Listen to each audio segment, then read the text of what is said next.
Seahawks quarterback Matt Hasselbeck and his teammates fell one game short last season of the NFC Championship game, but now they've got a new season and a new attitude to get back to their ultimate goal. Matt, thanks for joining me on Thunder Sports today, and let's talk about that ultimate goal and where you guys want to go this year.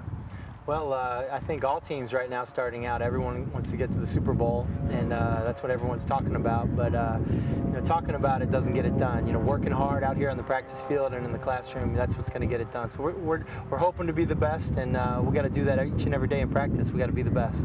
Now, you talked about so far this year a little bit of a new attitude, even with some of the new guys that you guys have brought in, Marcus Pollard and some of the other additions.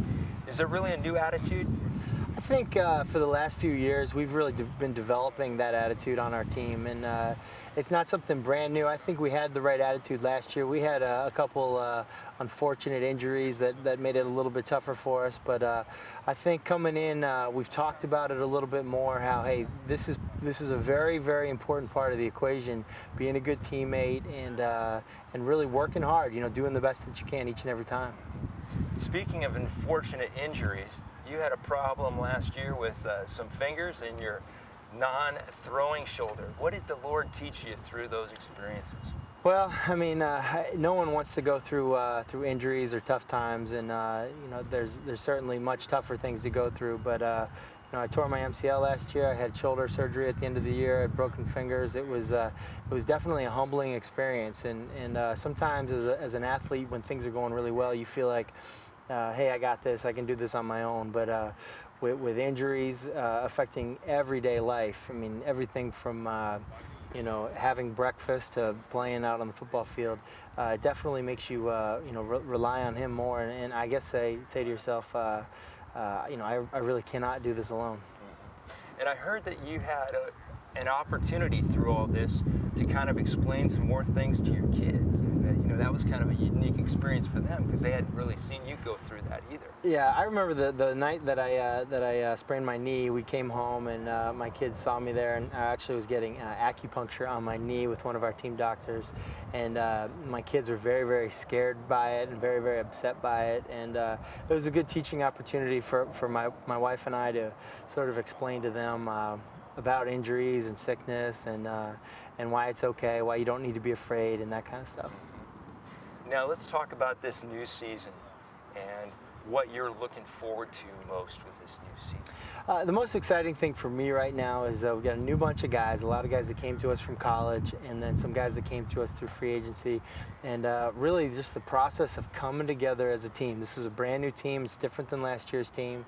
We've lost some players, and now we've gained some players, and that's kind of what this training camp process is all about. You take a bunch of guys, and everyone's fighting for a roster spot, but through that, you're pushing each other, you're competing with each other, but you're also supporting each other and really making quality friendships. And it's a tough process, it really is, but it's a fun process, and hopefully it'll get us ready, it'll train us up to go and do great things this season.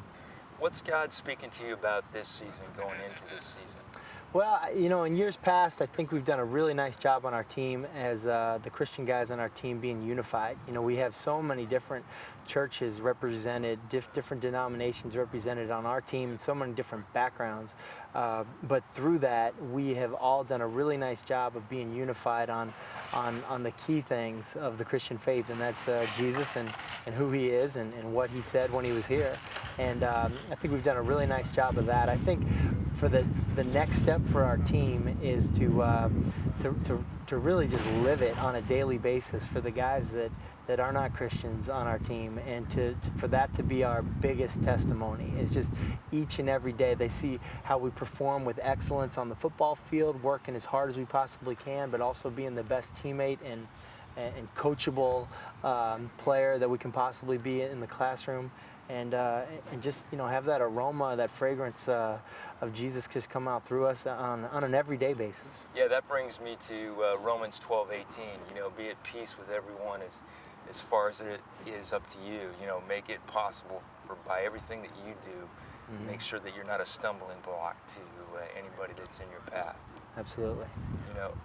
That as far as being that leader, what do you think you can uniquely do as a Christian for this team?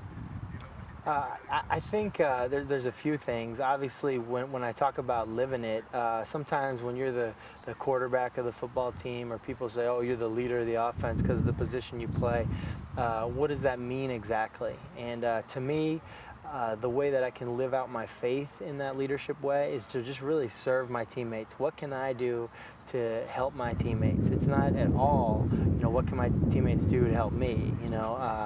Whether it's helping the young fifth-string quarterback or helping out the rookie lineman or whatever it might be. I think that those are some attributes that I would hope to have, and I would hope that my teammates would see in me. Thanks, Matt, for your time. Good Okay. luck this season. Thanks a lot. Appreciate it. Okay. That was awesome. That's man. very good. Microphone from you. It's easy. Good stuff, man. Thank you, sir. Oh, Great stuff. easier than my lift. All right. Gotta get my mind Thank you. right here.